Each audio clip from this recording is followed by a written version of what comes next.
Let's unbox the Black Series 6-inch scale figure of Krrsantan from the Book of Boba Fett. Varykino. If it's Star Wars, we collect it. Hello there, thanks for visiting Varykino. This just arrived in the mail yesterday and I'm so excited. This is the Black Series 6-inch scale figure of Krrsantan from the Book of Boba Fett.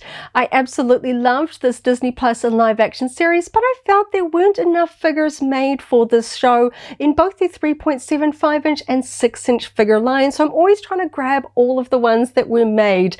But of course, for us here in New Zealand, the deluxe Black Series figures in particular are quite expensive. So I try and wait and grab them on sale. My patience paid off. I found this one on clearance. There is a little bit of box damage, but because this is a plastic-free packaging box, I knew I was going to open it up, so I don't mind about the damage. This is a big figure. He's going to look so cool. Now, I do actually have the comic book version of Black Krrsantan on hand. He is still in his packaging, but that one has a window, so I want to do a little bit of a side-by-side comparison. I think this is going to be such a fun unboxing, so thank you so much for hanging out with me today. Coming up really soon, I'll take a closer look at Krrsantan out of the box so we can check out all of his details and accessories. But first, let's take a quick look at the packaging. The Black Series 6-inch figure line for the Book of Boba Fett was unfortunately interrupted by that short-lived era of plastic-free packaging.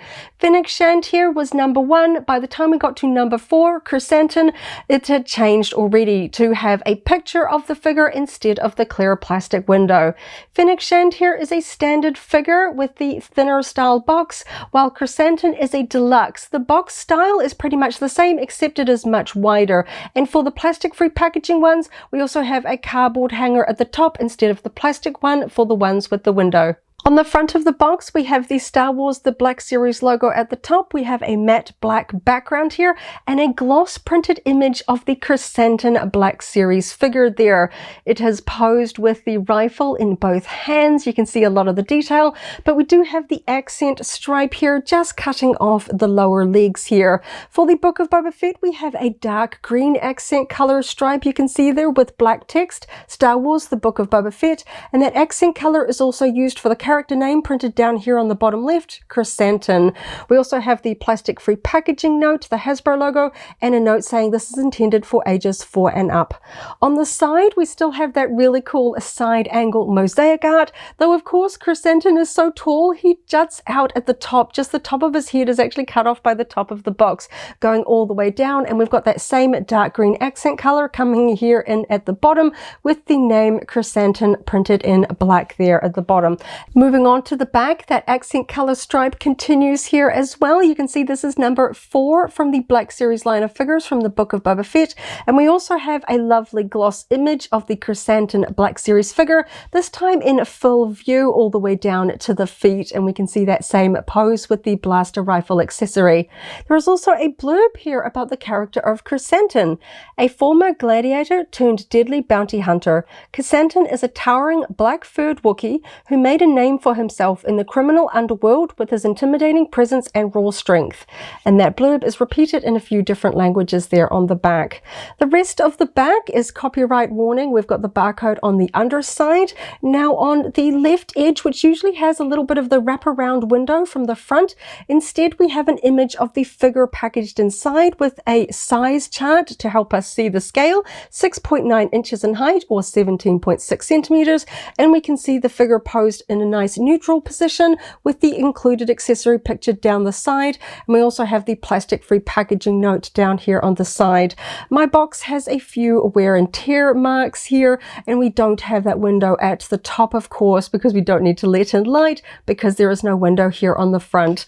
Unfortunately, I just didn't like the plastic-free packaging era. I do particularly keep a few special figures in their packaging, but with this one you just can't see them. So I think it's time to get this one out so I can finally get my hands on this really cool Krrsantan Black Series figure. Now I'm going to open up my box from the underside. You can see we have a thin strip of tape here. So I've just got my scissors and we're going to cut through that tape and we'll check out how he is packaged inside, because of course you can't see.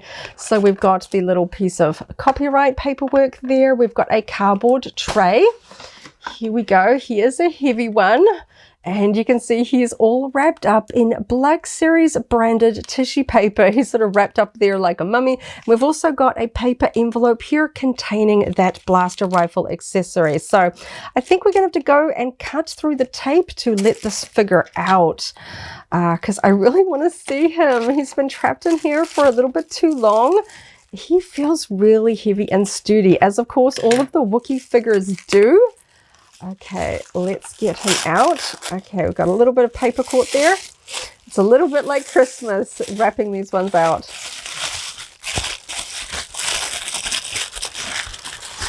There we go. He is a big figure. That is so cool. I love the sort of the gray accent paint on his dark fur. Of course, the metallic tones of his sort of armored harness there as well. I like the sort of the little pouch, sort of a bounty hanging there from his belt. He's got his sort of knuckle dusters there. Really cool. Okay, so let's just quickly get that accessory out as well. I've got a little bit of cardboard to cut through here just to get that one out. Like, I did appreciate Hasbro trying to reduce the amount of plastic that gets thrown away when you're unboxing your Star Wars toys, but I know the sort of excitement of keeping some toys in their packaging, so that kind of gets taken away when you just can't see through those windows. So I'm kind of glad it's behind us. Okay, so inside that paper envelope, we've got another bit of cardboard and tape, keeping that accessory from getting bent or broken. Wow, that is a nice piece of plastic. That is a really big accessory. We've got some really nice metallic finishes, some painted details. Oh, that's going to look really cool in his hands. Okay, let's clear out all of this cardboard packaging and let's take a closer look at the figure. So now I have Krrsantan out of the box with all of the packaging tucked away, and of course we've also got the blaster rifle accessory as well. So let's dive in. As usual, I'm going to go over sculpting, detail and paintwork, then articulation, accessories, and a bit of comparison alongside some other figures at the end. But this figure looks really cool. He was such an impressive, imposing character in the Book of Boba Fett. I knew that the figure was going to look really cool, and I love this. He looks so cool. And he stood up pretty well out of the box. You know, sometimes, particularly in those plastic-free packaging ones, when they're all wrapped up tight, you're going to really work the legs to get them to stand up, but he's quite sturdy. So I'm really hoping we're going to get some cool poses out of him, though I'm a little bit unsure about how much we're going to get in the arms, because of course we've got these big shoulder armor plates here that I think might get in the way of raising the arms up, but the legs look pretty good. I'm hoping we'll get some good poses here. So let's go over the sculpting. Of course, Wookiees are quite unique in the fact that we've got this all over fur. Now, some mediums don't quite render well for Wookiees. The fur kind of comes across a little bit odd, but I have to say Hasbro's really made a good improvement with the way that they sculpt sort of fake fur in plastic form over the years, and this just looks really cool. It does really well for just making it look like an all over fur character, as well as being able to include the articulation that we want from a Black Series 6-inch figure. So you kind of have to look up a little bit closer to see those articulating sort of little sections there. You can see them at the elbows. We've got some here at the back of the knees. Quite subtle, really, considering that I would have thought, you know, they'd be quite striking and sort of carved in there. And we've got a lot of articulation sort of hiding in here as well. Again, not sure how much we're really going to get around the shoulders, and around the head we've got a lot of hanging sections here around the head, which is possibly going to restrict the movement there, but the sculpting just looks amazing. So of course in the comics where he originates from, he is known as Black Krrsantan, but in the Book of Boba Fett live action show, he is simply Krrsantan, as we see on the packaging. And I think that that kind of fits because he's not a true black in this figure. He's like a dark gray, and then we've got this sort of light gray washes accenting his fur in places, particularly around the chin. We've got some here for sort of the eyebrow section, if you will, going up a little bit over the head in his sort of beard, these strands here. We've got it running down the arms, the front of the thighs, and not too much around the lower legs there, and not much here in the back. We've got a little bit on the strands of hair hanging down there, but it just gives a little bit of depth.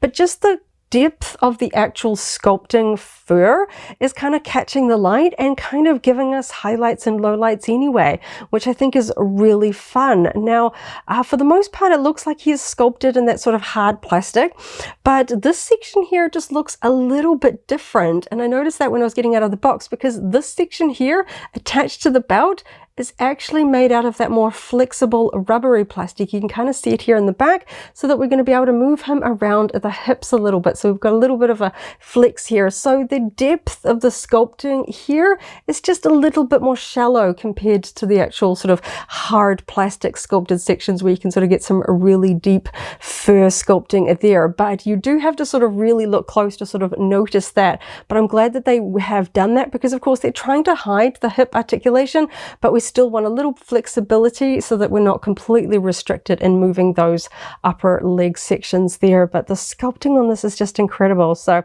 I like his face. Let's take a closer look at his face. He's got his mouth slightly open so you can see his fearsome Wookiee teeth. We've got a little bit of pink in there as well, just to add a little bit there. We can see his eyes. There's, you know, pupils in there. It's quite a sort of a fearsome sort of scowl. He's got a bit of a frown going on.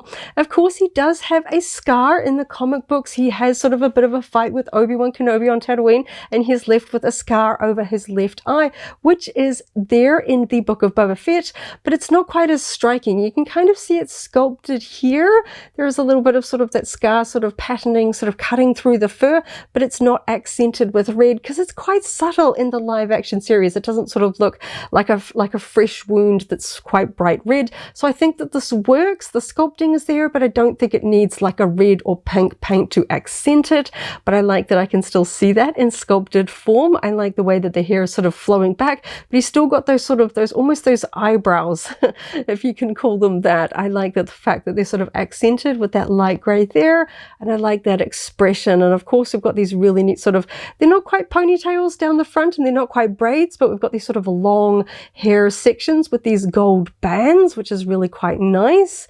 You can see that they have a little bit of flex. I'm hoping that means that we'll be able to maybe turn the head side to side. And of course we've got this really cool armor, sort of the sort of strapped bandolier that we've got across his chest, because of course he is a former gladiator. I kind of like the nod to sort of old world gladiator armor here. We've got this really cool sculpted piece here on his shoulder. We've got sort of a pattern there with this sort of ring of spikes and one in the middle. There is an interesting sort of wash over it to make it look a little bit more sort of worn and weathered. It's not a bright shiny gold. It looks quite sort of old, which I quite like, you know, something that he's worn with a lot. If I move the hair out of the way, we can see that we've got an interesting pattern on the sort of front buckle section. I like the sort of the nod to Chewbacca with the sort of the bandolier straps here, the boxes with the sort of the little leather strap going through the center. And again, we've got another shoulder piece mimicking that other one. Again, that really fun gold effect there with that weathering just over the top. And we've got a matching belt with, again, a really fun detail pattern there that kind of matches what we've got on the front buckle, and a little bit like here as well. I kind of like that sort of continuation of that sort of patterning. Of course, makes me think back to the episode 3 Wookiees that we see on Kashyyyk with their sort of Wookiee armor that we see, which is quite fun. Now we do have a little bit of an insert sort of peg hole here on the back. I'm hoping that means that we can stow the blaster rifle accessory on the back here, because that's what that looks like. And I can see that weathering on the gold armor continues here on the back. We've also got gold rings on the long strands of hair here in the back as well, painted all the way around. If I can sort of rotate those around, you can see the gold goes all the way around. It's not just painted on the front, which is quite nice there. Now the belt is pretty plain here in the back. We don't have any sort of big buckle details, but we do have one big brown pouch. You can kind of see this is the slightly rubbery plastic, so I can kind of wiggle that pouch, and it also has weathering on it there as well. Now hanging off his belt, we've got a little bit of sort of like a brown fur. I'm not familiar with this piece, if it is a maybe a fallen competitor's sort of pelt. Maybe it is, you know, a Wookiee that he defeated in the arena, as he has sort of like a trophy here. Looks like sort of 2 little gold bits hanging down with this brown fur hanging. It's pretty plain brown, but I like the texture. We don't have really any kind of paint detail on the top of it. We've maybe got just a tiny little paint scuff where it's sort of rubbed against something there, but that's all the way down there. I think maybe it was sort of a little bit rubbed up against there. So we've got the armor, these sort of plates in his hair, we've got these straps. The last sort of major painted detail in terms of his outfit are, of course, his knuckle dusters. So hidden in here, you can see kind of poking through his dark gray or sort of blackish fur. We've got the gold points of his knuckle duster, and you can see the gold strap kind of on the inside of his hands there. Now I can see the gold strap here on his right hand, but flipping it over, I think I have unfortunately a little bit of a paint flaw on mine, because I can see the sculpted dots for the sort of the spikes of his knuckle duster sort of peeking out there, but they are not painted. I can make them out, but they don't have gold. Now that is painted gold on the box and images that I can find online. So I don't know if this was a common mistake or I just got unbelievably unlucky, because of course the plastic free packaging, I couldn't see this online. You know, I couldn't check it in person because I was buying it online, and that's just, you know, unfortunately, even if I was buying this in person, I wouldn't be able to see because of the plastic free packaging. So that's just a little bit unfortunate. So at least it's a little bit covered by the hair coming down over his hands, and even the spikes themselves are kind of hidden in the hair. But of course, this is the main dominant hand for holding blaster rifles for most characters. Indeed, it is the one sort of holding the trigger in the promotional imaging on the packaging. So it's going to be a little bit more central and featured compared to this hand. So I don't know, maybe mine will be standing there with his rifle stowed so I can have his hands down by his sides. Sometimes with these bigger, bulkier characters, they can be hard to hold sort of standard weaponry. So I guess we'll have to see after I try out some poses what I am eventually going to do. But it's just kind of a shame because you can see how striking the gold is peeking through his dark gray blackish fur, and you just don't have it there. So that's a bit unfortunate, but for the rest of it, I really like the paintwork on it. Of course, we don't have a lot of weathering on the back, which is pretty typical for Hasbro, but I do appreciate the paintwork on this particular armor piece. I like the fact that the weathering and the gold effects looks just as cool on the back. We've still got all of the painted details in his hair. We just don't have much of the gray accenting that we do in the front. Now, normally if it's battle damage on a figure, conceivably, if they're charging into battle, they would have more damage down the front of their armor than perhaps on the back. But this is his hair. It's not damage. He would be sort of graying as a slightly sort of older, maybe a little bit more of a mottled coat for him. That would be a little bit more even. It would be very unusual to have it down the front and not down the back. So perhaps maybe just a little bit more on the back of it. But yeah, I just don't see much of the way of gray at all down the back of the figure. Just on the back of the hair, I think is the only components that I really see that grey additional paintwork there. But he looks really, really cool from the front. Just a little bit of a shame about that missing paint on my particular figure on the right hand knuckle duster. Very odd that you can really see the gold in the inside of the hand. If anything, I would have thought that would be the bit that would be missed, that gold paint there is on the palm but not on the knuckles. But unfortunate. We do have an extended trigger finger, but the fingers of Wookiees are a little bit more sort of bulky, so they're not very long. We don't have a lot of clearance there. Some figures have a really extended trigger finger, so I'm not sure. It has a little bit of flex there, but again, it's a big accessory. I'm not sure. I'm really a little bit nervous about how well he's going to hold it, because we do have a little bit of restriction, of course, because the limbs are just so much bigger on this guy. He just looks cool. In terms of the actual bulk and size, I know that there is sort of, you know, very particular about getting the heights and proportions of characters right alongside others. I know that there was sort of a little bit of discrepancies with the Shinhati and Balin Skull figures from the Ahsoka live action series. Everyone wants them to kind of, you know, be standing side by side in their display and be appropriately scaled to each other. So when I got this one out of the box, I have opened up a couple of other Wookiee figures, but of course I'm not going to be displaying them next to those other Wookiees. I'm going to put them in the Book of Boba Fett. So I just wanted to quickly have a look at this Krrsantan alongside a Boba Fett figure. So I think this is actually pretty cool. I want him to kind of tower over Boba Fett, but of course, we've got Boba Fett losing his backpack here. So of course, the performer for Krrsantan is not as tall as the legendary Chewbacca performer, Peter Mayhew. So of course, he shouldn't be as tall as Chewbacca as a figure. I do have other Wookiee figures on hand, but I just really wanted to kind of jump ahead a little bit and see him alongside Boba Fett. And I think this is really fun to see them side by side. As I mentioned earlier, they just didn't release quite as many figures in either scale from Hasbro for the Book of Boba Fett. But of course, these two look so cool. They were essential characters to have from the lineup, and I just really wanted to see these two side by side. So that's very cool. Okay, so let's check out the articulation. So I'll start off with the head. Oh, of course, the feet. I forgot about the feet. They are painted brown. You can see the toes are a different color there at the top as well. They're brown rather than sort of the dark grey or nearly black of the rest of the fur, of course, as we would expect from sort of Wookiee figures there. But let's go ahead and check out the articulation. I can already feel that there is some really fun movement in the torso. It's just kind of holding it. I can sort of feel like he's going to be easy to move through the torso, which is really interesting because he's got such a bulky torso compared to a lot of sort of human characters there. But the fur here is kind of a little bit tucked in on sort of the left shoulder, and it's kind of spilling out a little bit more on this right shoulder. So I'm not sure how well this is going to move. He's a little bit tight, and it's really, I can see it kind of pushing on this section here. I don't know. I can kind of get a little bit. Not really much in the way of a side-to-side movement, and because his hair is so far down here in the back, the main bulk of the hair comes down to here, and then of course we've got those longer strands.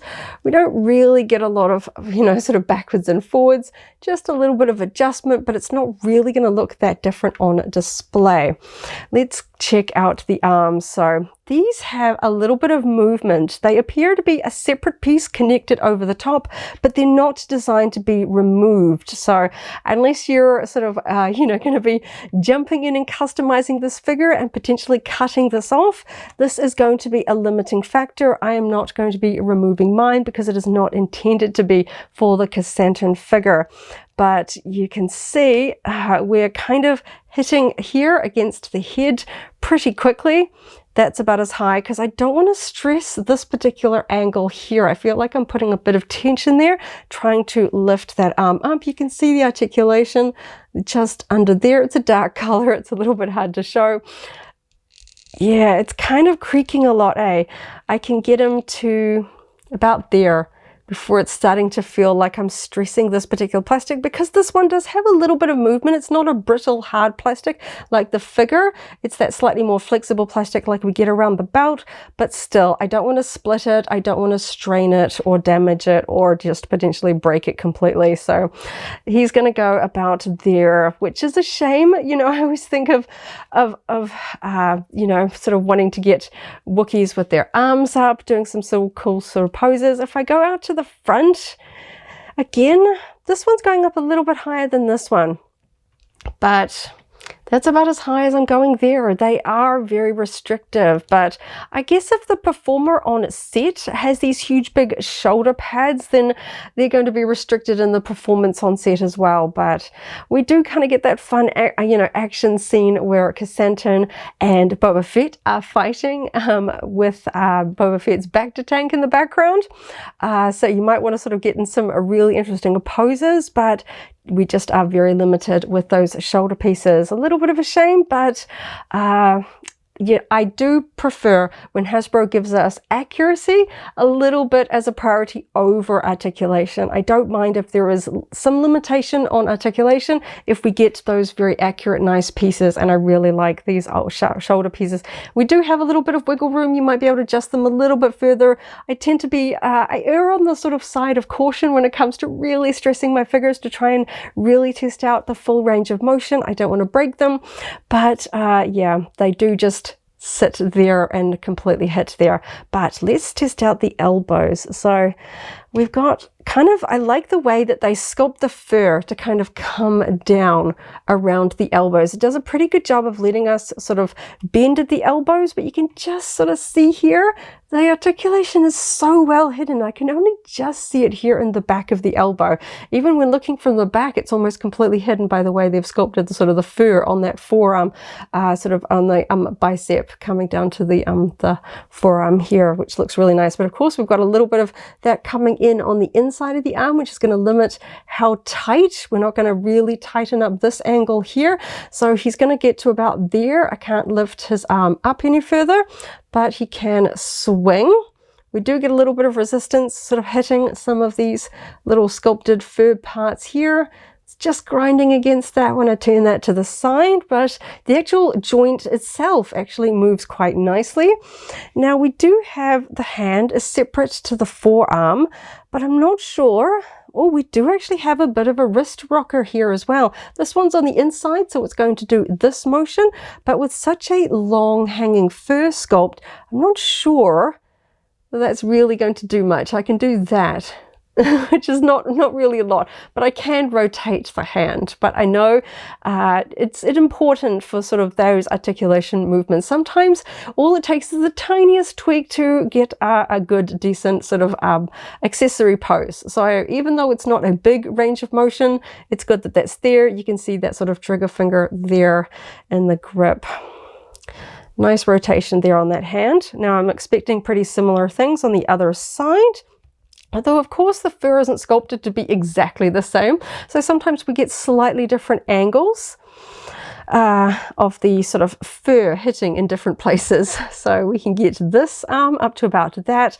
That angle is not going to get any tighter because we're completely hitting in here. But again, the articulation is really nicely hidden in the back there. You can just see that section there tucked in.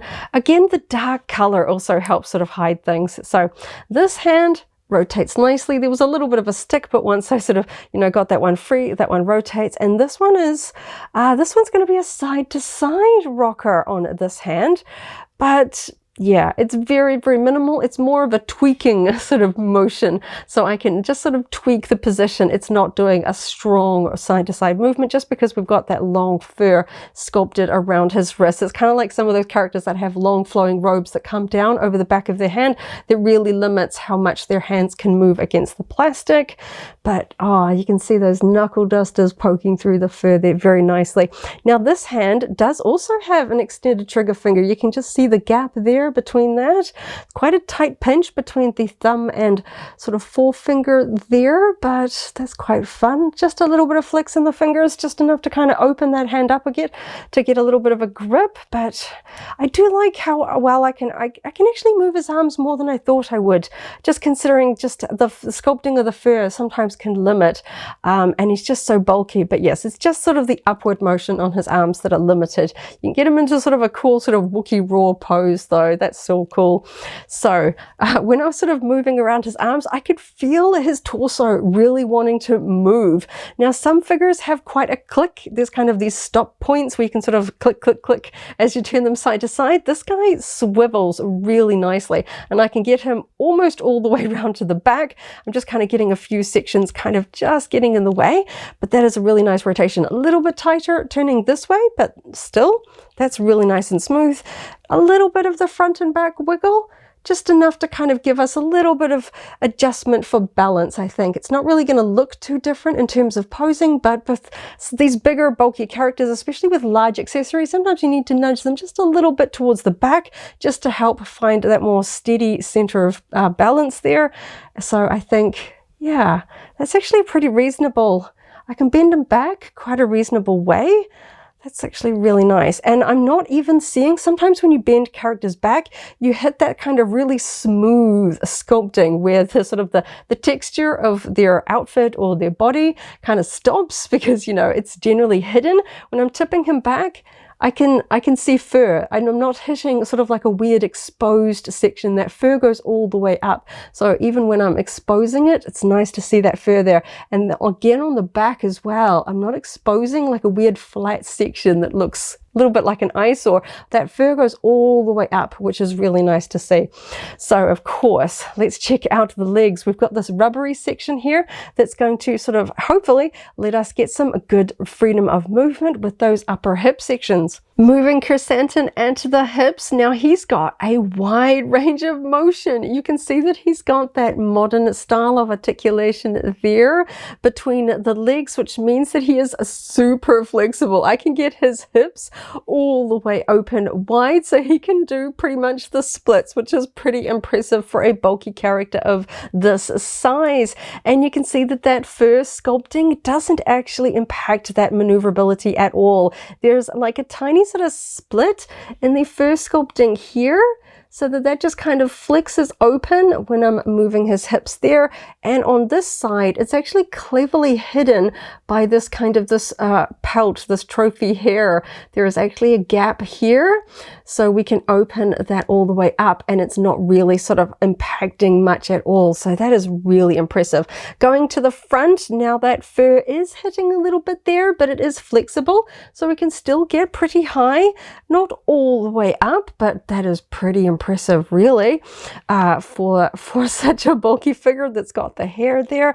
So of course, if we had perhaps some kind of transport for him to sit in, that's almost a completely sitting position. That's pretty good, because of course there is a scene of him sitting in the cantina, Gas of Whip's establishment. So perhaps if you've got some really cool diorama materials, perhaps you want him sitting down enjoying a beverage, you can get him into a pretty good seated position, really. He's leaning a little bit forward just in terms of the thighs there. It's not completely flat across, but if you had like a stool or something, I think he would look pretty much seated there, which is really fun. Though of course we do get a little bit of the articulation visible at the knees. You're just not going to be able to avoid that. You can't really put too much texture on these sections. They need to be able to move smoothly to move the knees there, but very nice movement there. And I like the fact that I can actually pretty much get him into a seated position there. Really impressive articulation there at the hips. He does have articulation at the ankles. Let's just see how much he's going to be able to move, because the fur does come down over his ankles quite deeply. So I'm not sure how much we're going to get. He's very stiff at the ankles because I think I'm hitting here. I don't think I'm actually going to go further back.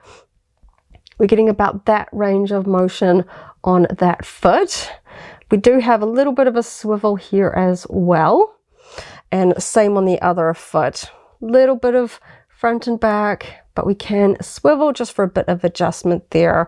So I'm really impressed with the range of motion that this figure can get into just with the arms. That's the one thing. Just going to straighten his legs up a little bit better here. Of course, going through the articulation, I do kind of bend them in all which ways. Just want to sort of get them straightened out. He looks really cool. And of course, because he's got those big Wookiee feet, he feels very sturdy, which is important. He does have peg holes there, so if you do utilize stands for your Black Series figures, you should be able to pop him on a stand just to give him that sort of extra level of security. But he looks pretty cool. I'm just a little bit annoyed about the lack of gold paint. Generally, I know that I could do a few touch-ups, but I'm generally the kind of collector that just keeps things as they were made rather than going in and touching up weathering and small details like that. So I'll probably find a pose where I'm not seeing that missing paint work just quite as much, because I do like the gold on the other hand. But let's take a look at his accessory. Just going to lie him down there in the background just so I don't accidentally knock him over. This is a really cool long blaster rifle. Of course, for a big character, we're going to need an appropriately scaled big accessory here. So we've got this really cool, unique long blaster rifle. We've got lots of cutout details, and we've got this kind of more of a shinier metallic silver here towards the barrel end. We've got a really nice dark gunmetal silver kind of gray over most of it. I believe it's cast in this plastic because this part doesn't look painted, but then we've got the shinier silver coming in towards the end, and then we've got that really fun bluing here at the end, which is just a really nice effect, kind of just fading out there towards the end. We've got two scopes there. We've even got some little red painted details here as well. We do have a very big enclosed trigger guard here with some fun cutouts and other other elements. I'm not sure how well this is going to go in his hands though. Sometimes when you've got these longer stocks, they can get hard to kind of get into the sort of the elbows of characters. Sometimes they're just sort of sitting there, and because his hands have a little bit of restriction with the sort of rotation and sort of adjustment at the wrist, sometimes it can be hard to get in here, particularly because we've got a little bit of a narrow gap here. But the box does show toy photography with the figure holding the blaster in both hands, so I'm gonna give it a go. Because of course if it comes with a blaster, I'm gonna want the figure to hold it. So that goes into his hand fairly easily, but of course we don't really have a tight trigger guard, so the extended finger is not really doing anything for us there. He does hold it okay, and that wasn't too hard. It does kind of fit, but it's so long that it's not a tight grip in his hand, I have to say. It's kind of a little bit loose. It actually went into his hand. I thought it was really going to snap in there quite tightly. This section here is kind of hitting the back of his hand, which is kind of annoying. So it's going to sort of restrict to how well I can kind of tuck that into the corner there. Because if I move it this way, I'm popping it out of his hand. So I kind of have to have it a little bit like that. But I'm just going to see how well I can get him, because he's got very tight grip here. So I'm just going to take a moment and give it my best shot to get him into a two-handed grip, because I think that's going to be one of the cooler ways to display this particular accessory. So thankfully that wasn't actually too hard. So this was my very quick attempt at getting Krrsantan to hold his included blaster rifle with both hands. A little bit looser in this grip. I thought it might hold a little bit tighter, but thankfully sort of balancing it across the hands. This one is a tighter grip, so he's really holding that nicely. Not quite as steep in position compared to how he's holding it on the box art. You can kind of see you sort of pointing it quite down towards his toes there, but I thought this was pretty cool, to be honest. Of course, now that I've got his hands rotated to the front, you can really see the lack of the gold paint on the knuckle dusters, but because this hand's a little on the underside, you don't see them on this hand, so the difference isn't quite as contrasting there. They're not both visible very strongly from the front, so I think this is probably how I will have my Krrsantan on display. I think he looks really cool. It's such a big, fun blaster accessory. I kind of wanted to have it in his hands, but of course, in saying that, we do have that little peg section here on the back to attach it there in sort of a stowed position. So let's just quickly grab that out of his hands and have a look, because here you can see we've got a little bit of a squarish peg protruding from the accessory. So I'm just going to go, the actual attachment is kind of rotated, it's not straight up and down, so it should kind of sit in this position, just moving his sort of hair out of the way and align that up. It's quite a long peg, so that looks really nice. That's a good fit too. Like, his hair is a little bit in the way, but because that sort of peg is nice and deep, it fits in there nicely. It doesn't feel like it's going to drop off from him easily there.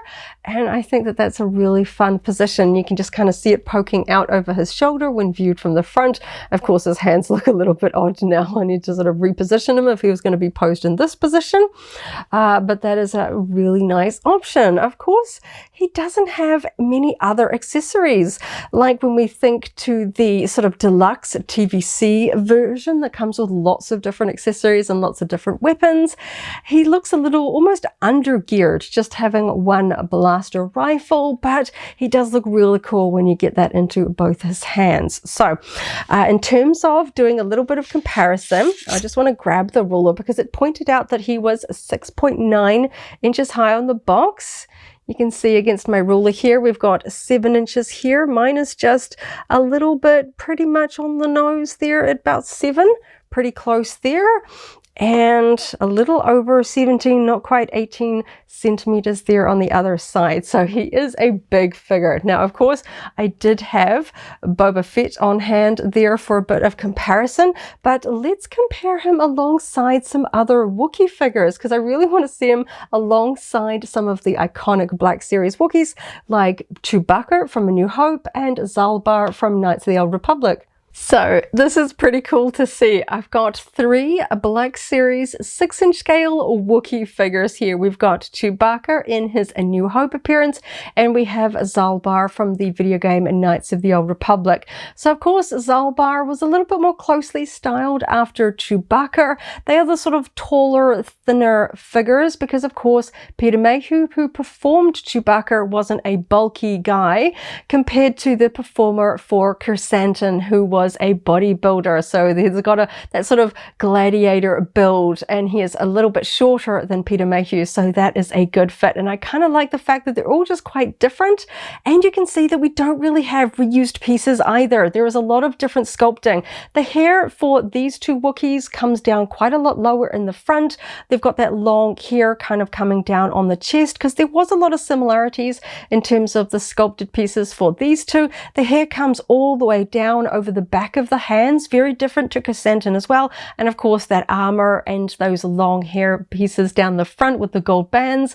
It's really fun to see that they didn't just reuse some of these pieces because the builds are just not right for, you know, to be using Chewbacca in place of Krrsantan. I think he looks really cool, and I like the fact that we've got such a fun variety here. Of course, while I don't know that we'll ever get sort of a full Wookiee army like we see on Kashyyyk in episode 3, we do get at least a little bit of a fun Wookiee lineup with these named characters because they just look fun. I like the different colors, the different builds. We've got different accessories as well. Of course, we've got bowcasters for these 2. Zalbar also has a long vibro sword, and we've got a blaster rifle for Krrsantan here as well. That looks so fun. Of course, like I said, I'm probably not going to display these 3 all together. I do tend to display my Black Series figures clustered by sort of movies and series. So this one's going to go with the original trilogy, my gaming greats, and this one's going to go with Book of Boba Fett. But just for seeing them all alongside each other, this was really fun. I just love seeing the differences, but how well they look all together. So of course, I technically do have one more Black Series 6-inch Wookiee figure, and that is the comic book version of Black Krrsantan, because of course in the comic books he's known as Black Krrsantan compared to the Book of Boba Fett where he's known as simply Krrsantan, and there are differences between his live action appearance and the comic books. So I'm going to go grab my comic box figure and we'll do a bit of a side-by-side comparison as well. So here I have the Black Series 6-inch scale figure of Black Krrsantan. You can see this one is still in his cardboard box in that comic book style packaging because this one wasn't a plastic-free packaging one. I could display it with the comic book open, so he's still in his box because I wasn't sure whether I was going to open him. But now that I've opened the live action Book of Boba Fett version of Black Krrsantan, I gotta say I'm starting to, you know, really want to open this one up because I think they'd look really fun side by side. There are so many differences between these 2 versions. Of course, comic books tend to be a little bit more larger than life, a few sort of exaggerations. The spikes on the shoulder armor itself is really big. We've got these huge big straps, huge big buckles. You can see they sort of really toned it down for sort of more realistic proportions and maneuverability for the on-set performer. The mouth is open. We've got a big red scar across the eye, and of course we've also got a bowcaster accessory here as well, rather than the blaster rifle that the Book of Boba Fett one comes with. And this one is really black. Of course, he is called Black Krrsantan in the comic books, compared to just Krrsantan in the Book of Boba Fett, where he looks like a dark grey, especially with the grey accents. I don't see that sort of lighter grey accenting on the fur on this comic book version, though of course we do have a brown fur in the sort of strands coming down from his chin around there. We've still got the gold bands. different style compared to this one here. It's really fun seeing the differences. And I gotta say, I think it's pretty inevitable that I'm eventually going to open this one up. And I gotta say, probably pretty soon as well. I wasn't sure how many of my comic book figures I was going to open because the packaging is really cool. But going through and opening up a lot of my Black Series figures this year as part of my New Year's resolution, I'm just really enjoying seeing them fully displayed out of their packaging. So I think this one's on the cards to open open up very soon, and then I can do a full proper side-by-side comparison. But for now, I just thought I'd quickly open this one up with the door so I could see it through the plastic and see these side by side. It's just fascinating.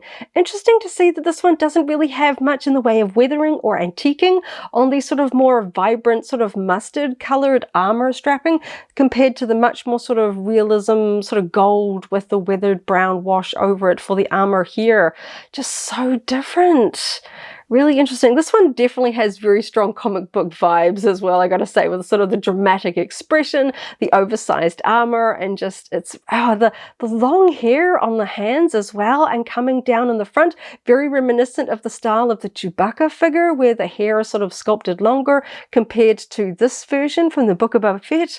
Fascinating to see just how different they are. Of course, I can't quite see in terms of the scale, because this one's in its packaging, it's up a little bit higher compared to this one, which is just resting here on the desk.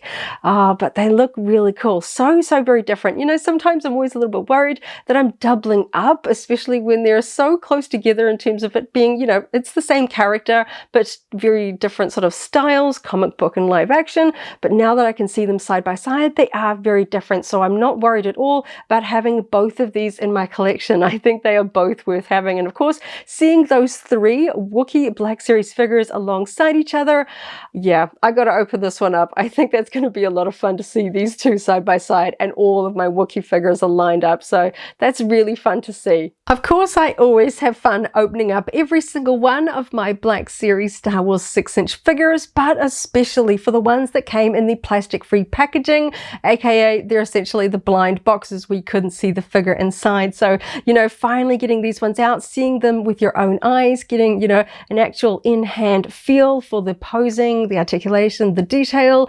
This guy is just fantastic. I absolutely loved Krrsantan in the Book of Boba Fett, and whether or not we'll ever get to see him in live action form in the future, I don't mind, to be honest. I think he's really cool. It'd be fun to see him in another series, but I thought he was so fun in that series. So I'm so happy to finally have this one in my collection. I waited to grab him on clearance. I do think I probably would have grabbed him at full price if I'd been able to see him through the window, because I think he looks cooler in person than I sort of gave him credit for.